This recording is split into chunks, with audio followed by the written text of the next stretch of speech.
Kabanata 10. Sapagkat ang kautusan na may isang anino ng mabubuting bagay na darating, hindi ang tunay na larawan ng mga bagay, kailan paman ay di maaaring magpakasakdal sa mga nagsisilapit sa pamamagitan ng mga hain na laging inihahandog sa taon-taon. Sa ibang paraan, ay hindi kaya baga nagsipaglikad sila ng paghahandog? Sapagkat ang mga nagsisisamba, yamang nalinis na minsan, ay hindi na sana nagkaroon pa ng budhi sa mga kasalanan. Ngunit sa mga hain yaon ginagawa ang pag-aalaala sa mga kasalanan taon-taon. Sapagkat di maaari na ang dugo ng mga baka at ng mga kambing ay makapaglinis ng mga kasalanan. Kaya't pagpasok niya sa sanglibutan, ay sinasabi, hain at handog ay hindi mo ibig. Ngunit isang katawan ang sa akin ay inihanda mo. Sa mga handog na susunugin at mga hain patungkol sa mga kasalanan, ay hindi ka nalugod.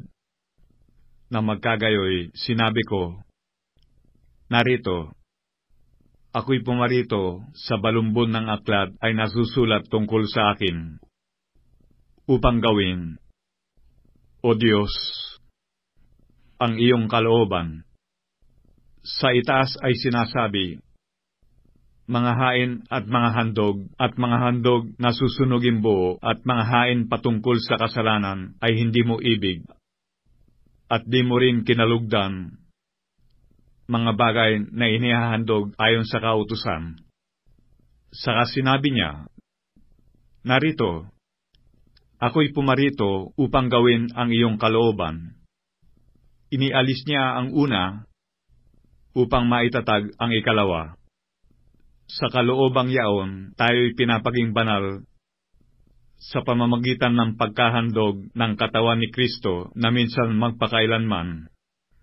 At katotohanang ang bawat saserdote na araw-araw ay nangangasiwan ng patayo at naghahandog na madalas ng mga gayunding mga haing, na hindi makaalis kailanpaman ng mga kasalanan. Ngunit siya, nang makapaghandog ng isa lamang hain patungkol sa mga kasalanan magpakailanman, ay umupo sa kanan ng Diyos. Buhat noon ay naghihintay hanggang sa kanyang mga kaaway ay maging tungtungan ng kanyang mga paa. Sapagkat sa pamamagitan ng isang paghahandog ay kanyang pinasakdal magpakailanman ang mga pinapaging banal. At ang Espiritu Santo ay nagbibigay patutuo rin naman sa atin, sapagkat pagkasabi niya na, ito ang tipang gagawin ko sa kanila, pagkatapos ng mga araw na yaon, sabi ng Panginoon, ilalagay ko ang aking mga kautusan sa kanilang puso, at isusulat ko rin naman sa kanilang pag-iisip, at ang kanilang mga kasalanan ay hindi ko na aalalahanin pa. At kung saan may kapatawaran ng mga ito, ay wala ng paghahandog na patungkol pa sa kasalanan. Mga kapatid, yamang may kalayaan ng makapasok sa dakong banal sa pamamagitan ng dugo ni Jesus, sa pamamagitan ng daang bago at buhay na kanyang itinalaga sa atin, sa pamamagitan ng tabing, sa makatuwid bagay sa kanyang laman. At yamang may isang dakilang saserdote na pangulo sa bahay ng Diyos, tayo'y magsilapit na may tapat na puso sa lubos na pananampalataya, na ang ating mga puso na winisikan mula sa isang masamang budhi, at mahugasan ang ating katawan ng dalisay na tubig, na ating ingatang matibay ang pagkakilala ng ating pag-asa upang huwag mag-alinlangan, sapagkat tapat ang nangako. At tayo'y mga tinginan upang tayo'y mga udyok sa pag-iibigan at mabubuting gawa, na huwag nating pabayaan ang ating pagkakatipon na gaya ng ugali ng iba, kundi mangaralan sa isa't isa at lalo na kung inyong namamalas na malapit na ang araw.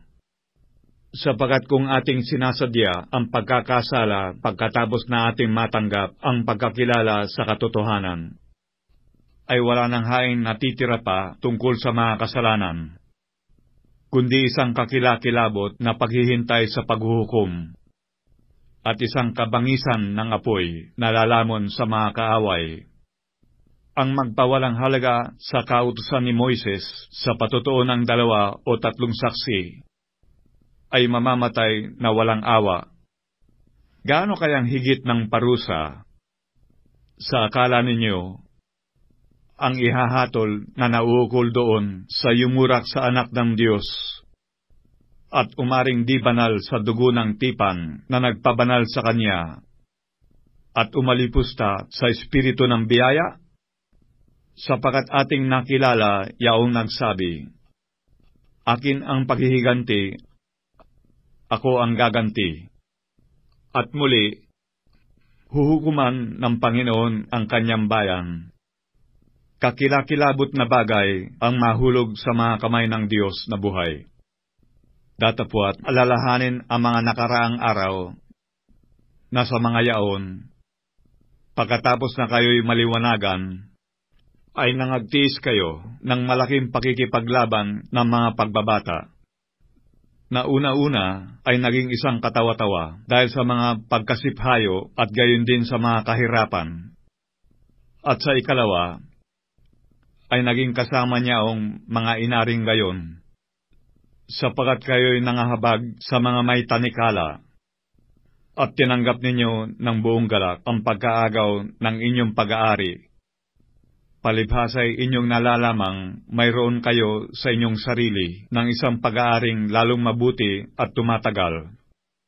Huwag nga ninyong itakwil ang inyong pagkakatiwala na may dakilang gantimpala, sapagkat kayo'y nangangailangan ng pagtitiis, upang kung inyong magawa ang kalooban ng Diyos, ay magsitanggap kayo ng pangako.